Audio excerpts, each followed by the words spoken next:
皆さんこんにちは、田上ルナです。はい、ということで今日は田上ルナ先生の恋愛相談室、はい、第2回になりますね。ありがとうございます。今回も、お風呂場でこういうちょっとムーディーな感じ、ろうそくなんて焚いちゃってちょっとやっていきたいと思います。みんながくれた質問をこの紙にびっしりまとめて、言いたいこととかもいろいろちょっと真面目に書いてしてみたので、ぜひ最後まで見てください。お願いします。ファンの子からもらったこのキャラボムをちょっと入れます。めっちゃ大きいんだけど、見て、もうよいしょっと。じゃあ入れます。先生、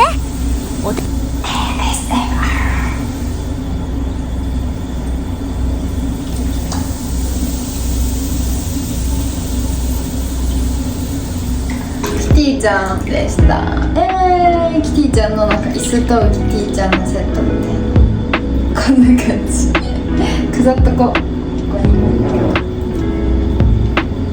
う。はい、ということで早速皆さんの質問に答えていきたいと思います。前置きというか、今から答えるのは全部私の考え方で、私の価値観で答えます。なので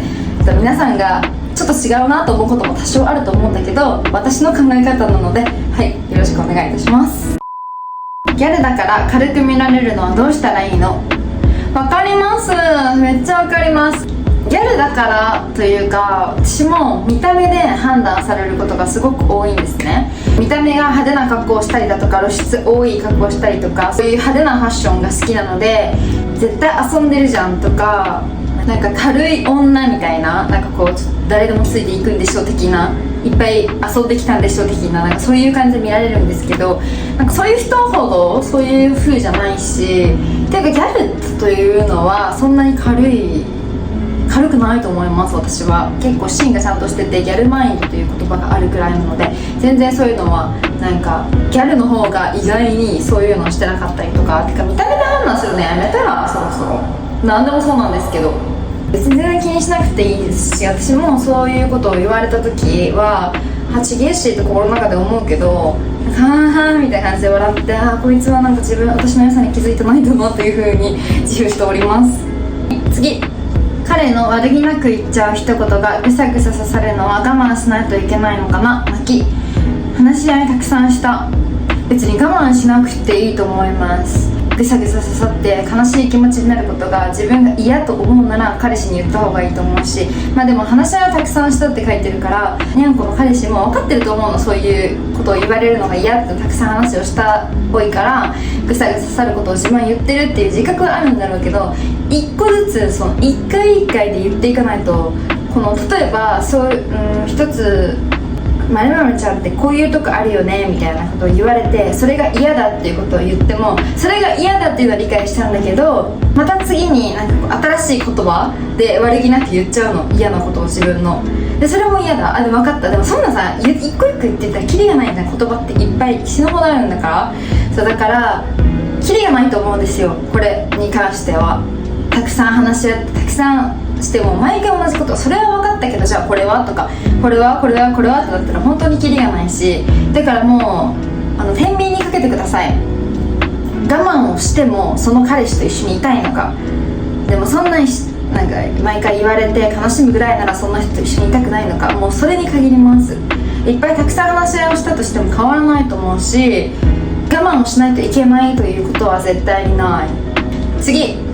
彼氏の遊んでた過去を知ってしまってめっちゃバイト入ってます。どう乗り越えればいいかにゃ。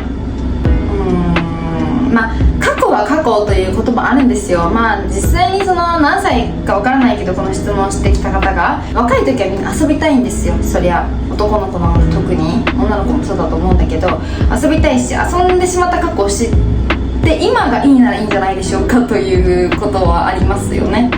過去がどんだけなんか遊んでたとしても、今ちゃんと誠実であなたにちゃんと向き合ってくれてていい彼氏なら全然それはそれでいいと思うし、確かに遊んでたんだみたいな、前そういうことなんかこうたぶらかしてたんだみたいな、そういうのを知った時はやっぱりバットに入るというか、こうなんていうの、嫌な気持ちをするのは当たり前だから、それもね天秤にかけてください。あなたがそれで本当にもう嫌で毎日気にしてしまうそのことを、遊んでたしなとか毎回気にしてしまうなら、もうさっさと別れて元気をネクストにした方がいいし、今付き合ってる彼氏が前遊んでたし遊びにってことも知ってるけど、今はこういうことだし私のこと好きだし、いっかって思うなら付き合っとけばいい、どっちかの話なんですよ。でもねこの子の場合はどう乗り越えればいいかにゃってことなんだけど、でもあんまり気にしない、もうそれはそれってことで気にしないということが一番だと思います。今がもうちゃんとしてるならそれはそれでるのはいいかなと思うけど。はい、次、彼氏が2年前好きだった女の子とつながってて問いただしたらただの女友達だよって何？つながっててっていうのは LINE がつながってるのかインスタがつながってるのか、何がつながっているのでしょうか。LINE をしてるとか DM をしてるとかそういうつながっているのだったら本当に論外だって、好きだった女の子でしょ。2年前に一回好きと思った女の子、ただの女友達かもしれないけど、その時の気持ちだとか今の気持ちは私には分からないし、どうつながってるかによる。ただインスタフォローしてるとかそれだけならまだなんかいいかなっていうのは思うんだけど、 LINE をしてるとかトークをしてる、そういうのをやっているなら論外です。論外です。なんかただの女友達だよって言うじゃないですか。こっちにはただの女友達ということが理解できないので、ちゃんと分かるまで説明してもらうか、そのつながりを切るかどっちかにさせますね、私だったら。次、ブサイクじゃないのに彼氏ができない女の子の特徴は何だと思いますか？本当にね、顔が可愛いければモテるって話じゃないんですよ、絶対に。だからこの質問で強いて一つだけあげろということならば、利き手に回ることができない女の子っていうのはあんまりモテないと思います。顔がいくら可愛くても自分がみたいな、私はこうです、私みたいな自分だけを喋ってたら面白くないと思うし、いくら可愛くてもなんかモテないと思う。結構ねいるんですよ、聞けない人の話を聞けない女の子っていうのは。もう自分が喋りたいというか、もう自分ってなっちゃって、そういう子は結構ね彼氏ができないというか、そうだと思います。だから一旦聞き手に回ってみるみたいな、我慢して自分が話したいことも分かるんだけど一旦聞き手に回ってみて、その後に話すみたいな、そういうことを心がけたらもっと変わるんじゃないでしょうかと思います。はい、次、他クラスで初手の DM なんて送ったらいいでしょうか？初手は DM じゃなく絶対に直接です。対面が一番、本当に。初手 DM はノットです。だから対面で頑張ってください、一旦。でなんかそこでDM していいとか DM していいっていうか、そういうのをしたらいいんじゃない？メッセージ送ってもいい的な感じのことを聞いて送るのはいいと思うんだけど、初手で DM からはちょっとなんか何言ってるなら思っちゃうかな。はい、とりあえず DM はノット、対面で勝負よっていうことです。はい、次、彼氏の元カノと女友達に嫉妬します。どうしたらいいのかな？難しいですね、これは。元カノと女友達に嫉妬しますっていうのは結構誰でもある話であって、それは気にしないというのが一番ね本当にいいと思うし、でも元カノはいいんじゃない？気にしなくて。本当にだって元カノじゃん、元じゃん、だからいいと思うけど、女友達に関しては結構ややこしいというか、これ結構質問来てて、女友達に関しての、彼氏の女友達に関して、これもね私と付き合う前にずっと仲良かった女友達だから遊ぶのとかは別にいいと思います、私も。だけど許容範囲を超えてきたらやっぱ嫌な時もあるし、だからそういうのは話し合ってちゃんと決めたらいいんじゃないですかね。次、彼氏の男友達が遊び人ばっかりで心配。これもね結構来ていた話なんですけど、一つ言えることはですね、友達は自分の鏡なの。その彼氏の周りの友達が遊び人だったら彼氏も遊び人の可能性高いです、めちゃくちゃ。中にはねそういうような人じゃない人もいるんですけど、でもなんか似たり寄ったりというか似てる人がやっぱ集まって、今でも20何歳20代になっても仲いいってことはやっぱり似てるのよ。どっかが何かが合うから一緒にいるわけであって、そうなので多分遊び人ばっかりだったらちょっと心配なのは分かります。次、デートの時彼氏が露出してる人を見てる。わかんの。足と胸見てるルナちゃんならどうしますか？マキきめーと思いますね。それなでもね、もう男の子の本能らしい。なんかちょっとよくわからないんですけど、私はなんか男の子は見ちゃうというか、もうそういう生き物らしいです、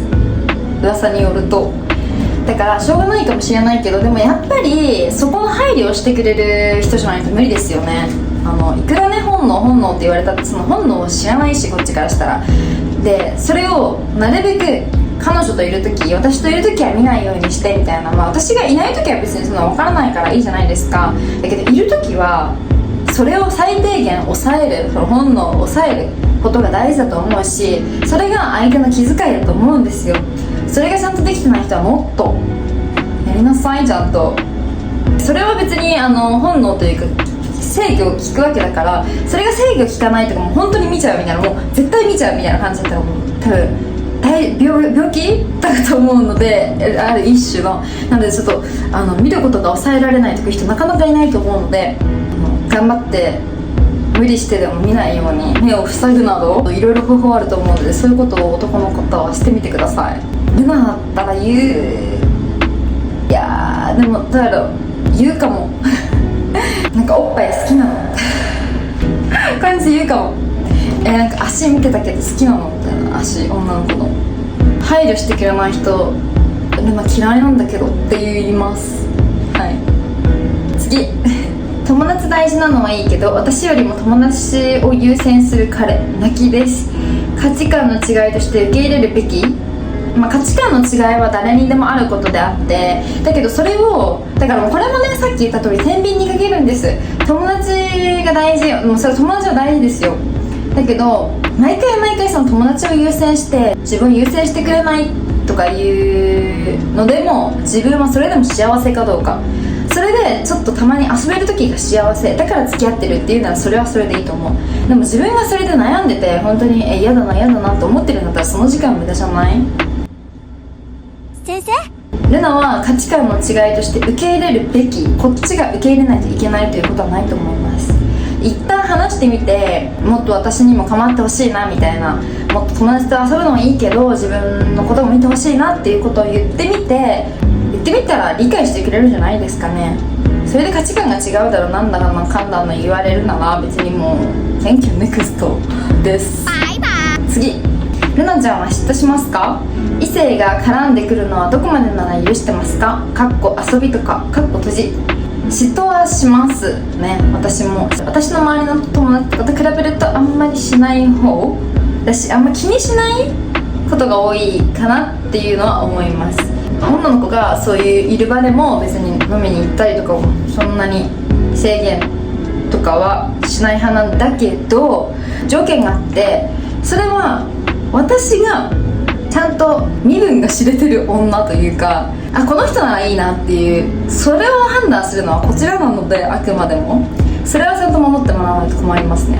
例えば元カノだったりだとか、彼氏のことが好きな女の子とか、ちょっといい感じだった女の子とかだったらもう嫌ですね。それは大人数でも何人数でも本当に嫌。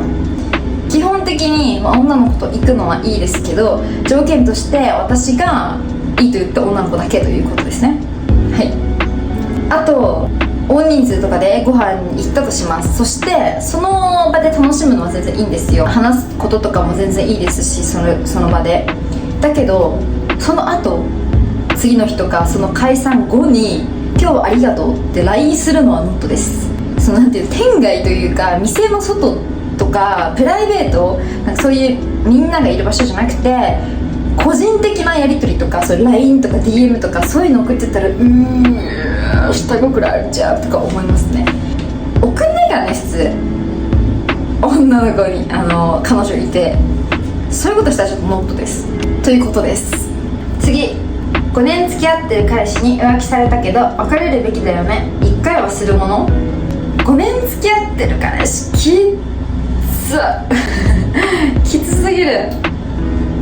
それでもやっぱね、浮気するときはするんですよ。男の子も女の子も。それはやっぱなんかマンネリか何か知らないけど別れるべきです。一回も許しちゃダメ、そんな浮気なんて。許しても同じだからね、別に一回はするものとかそういうことじゃないと思います。許さないでください、絶対に。次、酔った時に電話してくる男の心理。これはね、あるあるだし、癒されたいとか、やっぱ寂しいとか、その酔っ払った時にいい感じになってちょっと会いたいなとか思っちゃったり、なんかそういうことだと思うんですよ。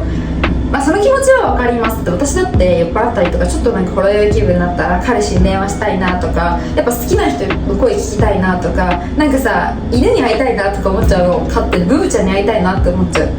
そういう気持ちは本当になんていうの、なんかアルコールのマジックなんですけど、そういうことはあります。でもあわよくばみたいな人が中にはいるんですよ。ピンクになってあわよくば会ってちょっとなんかできるかなみたいな、やれるかなみたいな、そういう人はもうノットですね。少なからず気になってるんじゃないですか、そんな電話するってことは。じゃないとなんか電話とかしたくならなくない？先生、その男の心理は声聞きたいなとか、なんかちょっと好意があるからだと思います。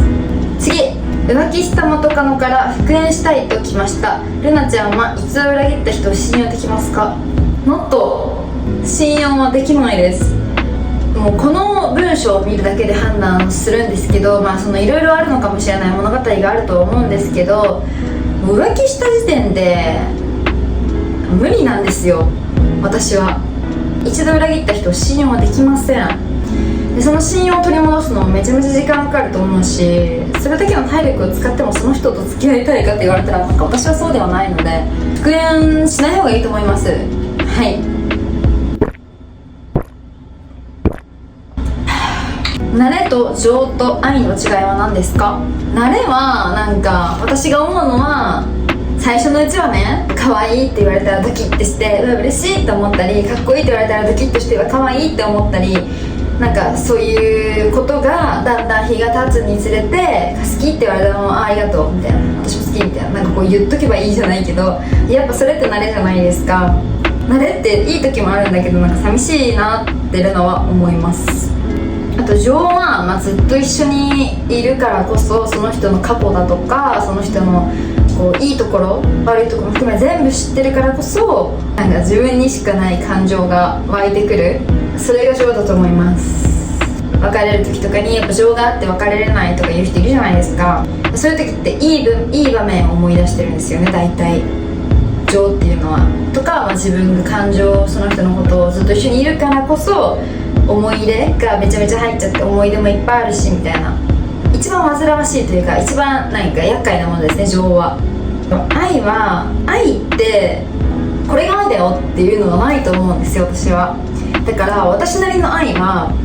言動も大事なんですけど、言葉で言うとか行動で表すとかすっごい大事なんだけど、見えないところの気遣いだったりとか、その優しさっていうのが私は一番大事だし、それが愛だと思ってるのね。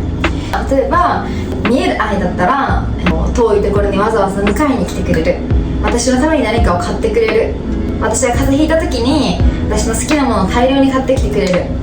いつも好きだよって言ってくれる、大好きだよ、可愛いよ、愛してるよっていろんな言葉をかけて嬉しいことを言ってくれる、それが見える愛です。もちろんこれはめっちゃ大事、もう最低限これは大事だしなんですけど、極論という、誰にでもできるんですよ。これは結構頑張れば。やっぱり見えない愛っていうのは、例えばその彼氏がね、女の子がいる飲み会に誘われました。でも彼女が嫌がるからちょっとやめとこうかなって自分で判断することとかで、それでみんなにちょっと今日はやめとくわっていうのが、なんか見えない愛というか、彼女のことを考えてるじゃないですか。でも彼女は別にそんななんか知らないじゃん、その断ったこととかその状況を。それが見えない愛じゃないかなっていうふうに思うんですよ。とか逆バージョンで言えば、彼氏が女の子のいる飲み会に行きたいとか、そういうクラブとかに行きたいって言った時に、行ってきていいよって、嫌だなと思ってるけど楽しみたいんだったら行ってきていいよってこう言ってあげることも見えない愛、行ってきていいよってこう言うことも見えない愛というか、好きだからこそ楽しんでほしいし、やっぱ自分のせいで行かないでっていうのは嫌だから行ってきていいよっていうのもなんかそれはもう見えない愛の形だと思うんですよ。なんかいっぱいねあげればあげれるほどなんかいっぱいあるんですよ。でもそれはね相手にやっぱ伝わりづらいし一番こう難しいところではあるんだけど、でもいつも気遣ってるというかいつもこう気にかけているというのが伝わった瞬間がその見える愛、送り迎えとかなんかこうしんどい時なんか持ってきてくれるとか買ってきてくれるとかそういうのをでも100してくれても見えない愛でそういうなんていうの見えないところで気遣ってくれてるっていうのを1したらなんかこうその100を超すぐらい嬉しいことで愛をとても感じる瞬間だと思うんですね私は。これができる人はなかなか多分少ないと思います。私もだからそういう見える愛だけでなくそういうところでも愛を持ってできるような彼女になりたいというか女になりたいですね。そういうことだと思います。まあ違いは何ですかだからなんかその答えになってないかもしれないけどそれの説明をしただけなんだけどまあいいですね。次、恋愛相談してた友達が私の好きな人といつの間にかやってていつの間にか付き合ってた。本コアですねありえねえしでも早めに知れてよかったんじゃないですか。その友達も友達だし男も男だし早めに知れて付き合わなくてよかったと思ってはい Thank you next で次に進みましょう。早く質問半分終わったのでプリンを食べたいと思いますいただきます。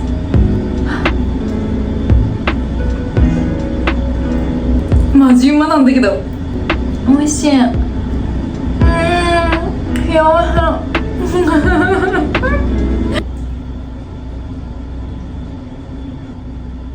先生、恋愛ね大変だよ。でもね一つ言えるのはね恋愛なんてね人生において付属品ですからなくてもいいことなので別になんかやっぱ生きていくために仕事とか、お金を稼ぐとかなんかそういう友達とか親とか家族必要だと思うんですよ。でも恋愛って付属品でしかないからね本当に別にやんなくても生きていけるのだけどやっぱもっとより幸せになるために人生を豊かにするために楽しくするために恋愛をしたいというそういう選択を取ってるわけじゃないですか皆さん悩めるにゃんこたちは。それなんだったら付属品なんだったら悲しむ必要なくねっていうふうに思うんです。わざわざ悲しい恋愛を自分からしに行かなくてもいいと思う。悩んでるんだったら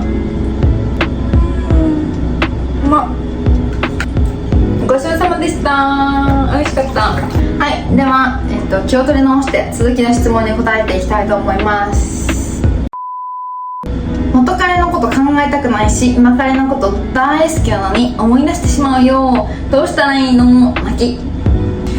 私の場合はですね彼氏以外本当にじゃがいもに見えるというか彼氏がありえないという風になるんですよ。彼氏がいる時はね今彼のことが大好きなのに思い出してしまうというその気持ちはあまり理解ができない正直なんだけどやっぱり時と場合によっては喧嘩してたりとかこう悲しいことがあった時にね誰かと比べてしまうそれがこの子に関しては元彼と比べてしまうだとかその友達と彼氏に比べてしまうとかそういうことはあります。やっぱり比べちゃうっていうのはねそういうことはあると思うんだけど元彼と比べたって何もならないじゃないですか。それで今彼が変わってくれるのかなとか今彼がもっとその元彼になるのって言ったらそうじゃないしだから考えても同じなんですよね。何もならないからそうで元彼のことは終わったことなんですよ。過去のことだからで今付き合ってるのはその今の彼氏今彼だから未来があるのは今の彼氏じゃないですか。だからそんなことを考えるよりも今の彼氏とちゃんと向き合ってたくさんその嫌なこととか話し合ったりとかしてすればいいと思います。過去は過去今は今という感じです。次、浮気以外で彼氏にされたらノットなことって何ですか？嘘をつく、酒癖、お前呼び、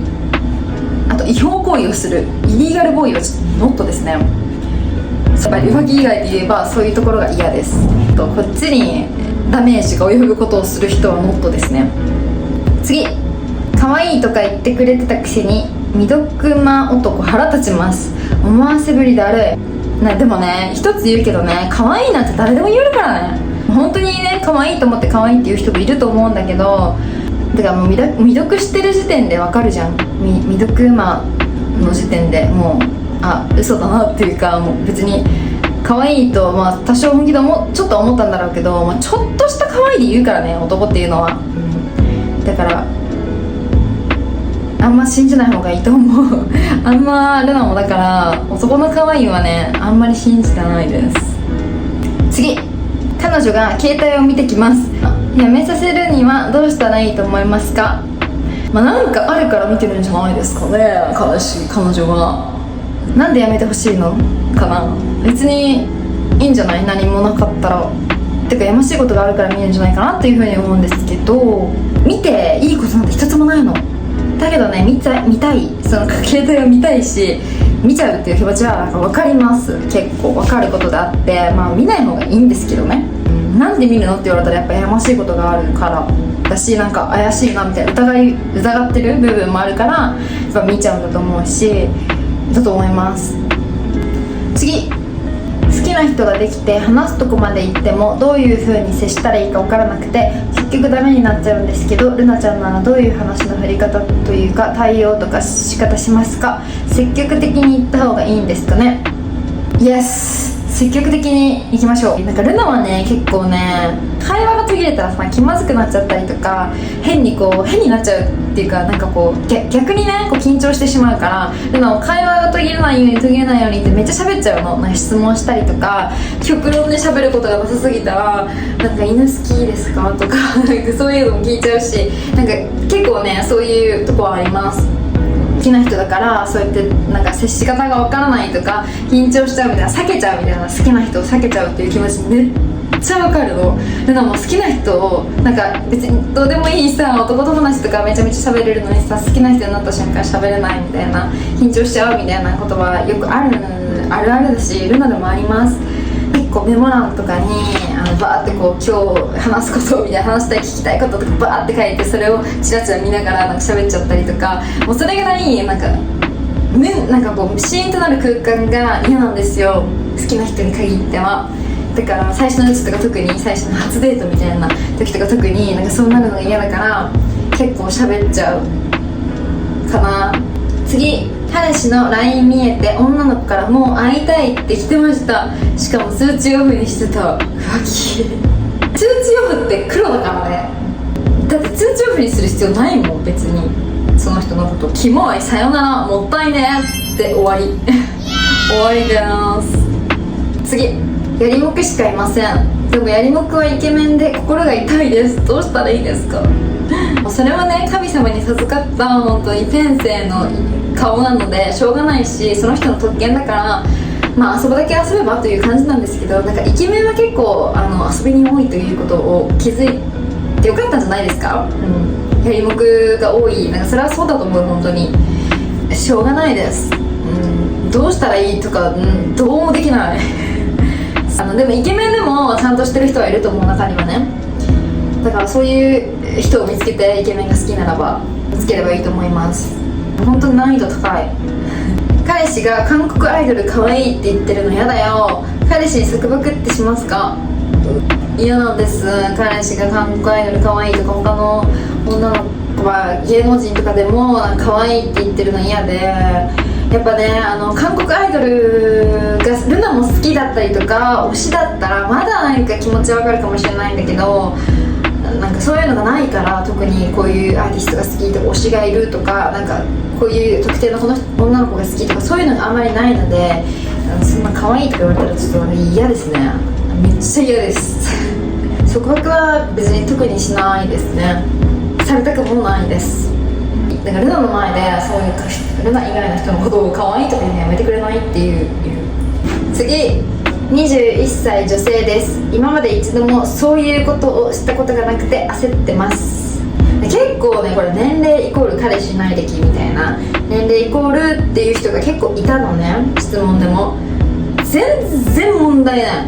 全然いいです。21歳でしょ、23歳でもいるから、それは同い年でも俺だと全然いいと思う。むしろ長所むしろそういう風に思った方がいいよ。これから楽しいことが待ってるみたいな、これからいろんなワクワクすることが待ってると思えばいいくないですか？いいじゃん、楽しみなさいそうよ、楽しむのよ。次、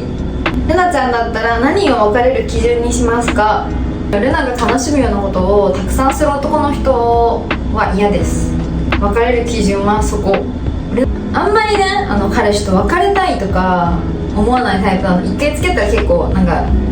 ちょっと多少ね、そういう嫌なことがあっても話し合って乗り越えていこうよみたいな感じなんだけど、何回言っても同じだなとか、何回言ってもルナが悲しむようなことしかしないなっていう風に思った人はもう無理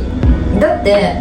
やっぱり自分が一番じゃないですか、どんな時でも。今は自分を大切にしてくれない人とか、自分のことをこう悲しませるようなそういう男はいらないの。別れる基準はそこかな。次、復縁はありですか？これめっちゃ来てて、ルナは復縁を今までにしたことがないんですよね。だから復縁はなしの派です。ノット派。別れ方にもよるし、一概にそういうなしとは言えないんだけど、何年か後かに大人になってまたその時も一緒の気持ちだったら戻るっていうのは全然ありだとは私は思います。そういうのは。でもなんかすぐね、1ヶ月後とか2ヶ月後とか何週間か後とか、なんかそういうのにで戻るとか、それで復縁っていうのはちょっとなんか違う気がするし、なんかその状況にもよるんだけど、でも1回ダメになった人だしっていうのめちゃめちゃ考えるし、結構ノットかな。もう今はもう Thank you next っていう感じなので復縁を迫ってきたって遅えよ。次、ラストです。めちゃモテ委員長になるには、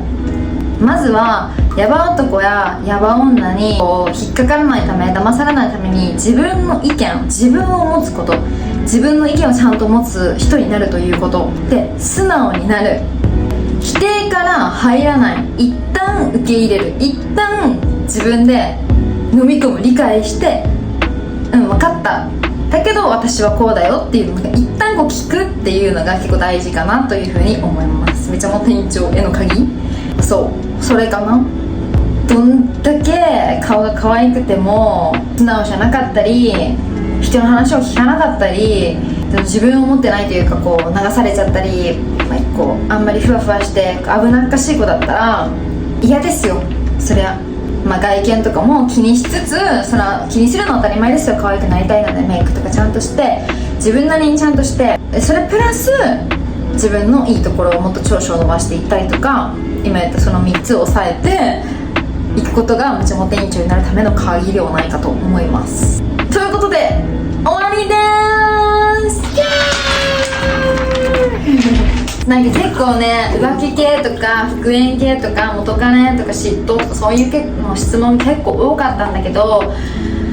いろいろあるよね。みんなもそうあると思うし、私だってね、一人の人間だし一人の女の子ですので悩むことはたくさんあります。でルナもこういう風に偉そうにね、恋愛相談みたいなさ、先生みたいな感じで言ってるけどできないことだってあるし、ダメなんですよ、まだまだなんだけど、それを少しでもね、いい女になるためにもっと高みを目指して、もっともっとこうなんかめちゃモテ委員長になるために日々努力をしているわけです。ちょっとでもみんなのためになって、これでみんなが明日からまた頑張れるみたいな感じで思ってくれたら嬉しいです。さっきも言ったけどね、困ったら天秤にかけるの。自分が嫌、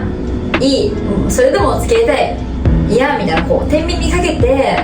してみるの。だから天秤にかけろ、いい、天秤にかけろっていうこと。じゃあ皆さん、たくさんの質問本当にありがとうございました。そしてこれを見てくれてありがとうございます。じゃあまた次の動画でお会いしましょう。バイバーイ。